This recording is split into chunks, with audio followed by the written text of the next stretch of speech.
সকাল সকালে এই চশমা পরে খুশিটা দেখেছো? হ্যাঁ, নমস্কার বন্ধুরা, আমি অর্পিতা। আমার একটা নতুন মিনি ব্লগে আপনাদের সকলকে জানাই স্বাগত। সবাই রেডি হয়ে চলে গেছিলাম আমাদের নকআউট ফুটবল খেলার সেকেন্ড দিন, মানে শেষ দিনের খেলা দেখতে। আর এই যে দেখো কত লোকজন হয়েছে, ফাইনাল খেলা আর এত লোকজন হবে না সেটা তো হয় না। আর এই যে এখানে সুদীপা, মামি সবাই ছিল। আর তারপরে এই যে দেখো দাদুও চলে এসেছিল এখানে খেলা দেখতে আমাদের সাথে। আর এই যে রিমি আর রানিও এসেছিল আমার সাথে দেখা করতে আর খেলা দেখতে। আর এই যে ওর টি শার্টটা দেখিয়ে দিল মোহনবাগানের, কারণ মেয়েটা আমার বড় সড়ো মোহনবাগান প্রেমী, আর তার সাথে ফুটবলও। আর এই যে দেখো এখানে সবাই মিলে মন দিয়ে খেলা দেখছিলাম।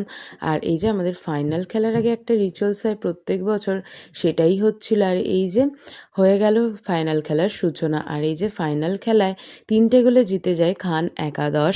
আর তারপরে ফাইনাল খেলা দেখে খেয়ে নিয়ে একটা আইসক্রিম দেন চলে আসি বাড়ি। আজ এই অবধি, সবাই ভালো থাকবেন, সুস্থ থাকবেন, টাটা।